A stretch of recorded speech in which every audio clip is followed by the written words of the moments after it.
उत्तर प्रदेश में codeine cough syrup का मामला सड़क से सदन तक गूंज रहा है। मामले को लेकर सरकार विपक्ष आमने सामने है और आज विधानसभा के दौरान अंदर और बाहर कोडीन कफ सिरप मामले को लेकर सपा के विधायकों ने जमकर हंगामा प्रदर्शन किया।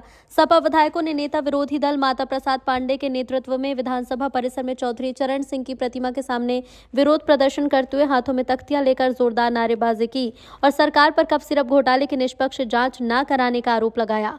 सपा विधायकों ने कहा कि कफ सिरप के मामले में सरकार द्वारा गठित जांच समिति से वो संतुष्ट नहीं है।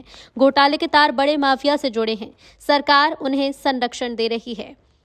सपा ने कोडीन को लेकर सदन में सरकार से सीबीआई जांच की मांग की, तो वहीं मामले को लेकर मुख्यमंत्री योगी आदित्यनाथ ने जवाब दिया और कहा कि कफ सिरप से प्रदेश में एक भी मौत नहीं हुई। अब तक 79 अभियोग दर्ज किए जा चुके हैं, जिसमें 225 अभियुक्त नामजद हैं, 78 अभियुक्तों को गिरफ्तार किया गया है और 134 फर्मों पर छापेमारी की गई है। सीएम ने कहा कि मामले की गहराई में जाएंगे तो बार बार यही तथ्य सामने आते कि कहीं न कहीं सपा से जुड़ा कोई नेता या व्यक्ति इसमें संलिप्त है।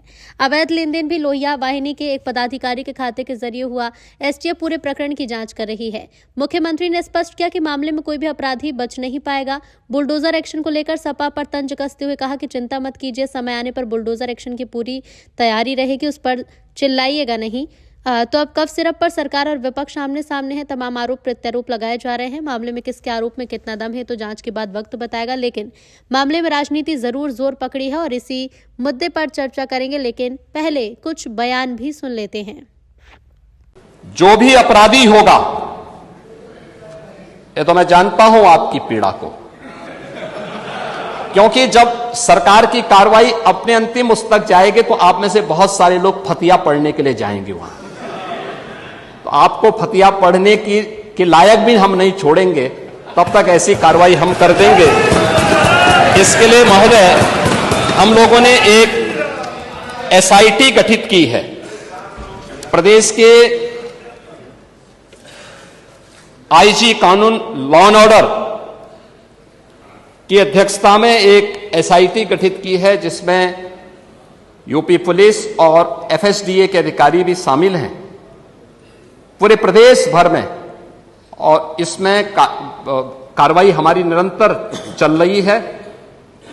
और जो भी इसमें दोषी होगा, इसमें हमें इस कार्रवाई करने में कोई संकोच नहीं होगा। अब तक हमने कार्रवाई भी की है और माफिया के खिलाफ कार्रवाई कैसे होती है, मुझे लगता है समाजवादी पार्टी से अच्छा कोई दूसरा उसका जो है जानकार नहीं होगा। समाजवादी पार्टी तो उसके बारे में बहुत अच्छी तरह पहले से परिचित है कि कैसे माफिया के खिलाफ कार्रवाई होनी चाहिए, और समाजवादी पार्टी की तड़पड़ाहट वह हम उसके माध्यम से समझ सकते हैं। और मैं इस सदन को इस बात के लिए आश्वस्त करता हूं कि इस मामले में जो भी अपराधी होगा, उस अपराधी के खिलाफ जितनी सख्त कार्रवाई होगी, उत्तर प्रदेश सरकार उतनी सख्त कार्रवाई करेगी। लेकिन मैं समाजवादी पार्टी से इस बारे में जरूर कहूंगा कि वह गुमराह करना छोड़े। उत्तर प्रदेश के अंदर कोई भी इससे संबंधित मौत के प्रकरण सामने अभी तक नहीं आए हैं, और इस पे कार्रवाई हमारी सरकार ने किया है। आपकी सरकार ने उन्हें लाइसेंस दिया था उनके इल्लीगल गतिविधियों को आगे बढ़ाने के लिए। समाजवादी पार्टी की सरकार ने 2012 से 16 के बीच में सारे इल्लीगल कार्यों को आगे बढ़ाया था।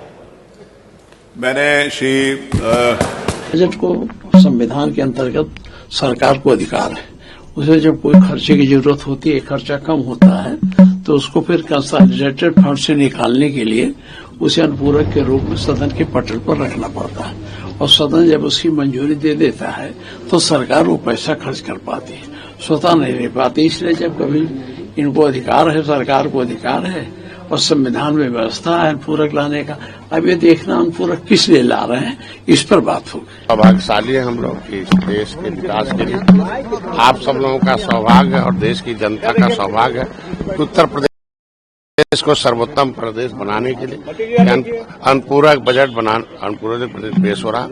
ज्यादा 50% से ऊपर हम लोग खर्च कर चुके हैं, वो भी हो जाएगा।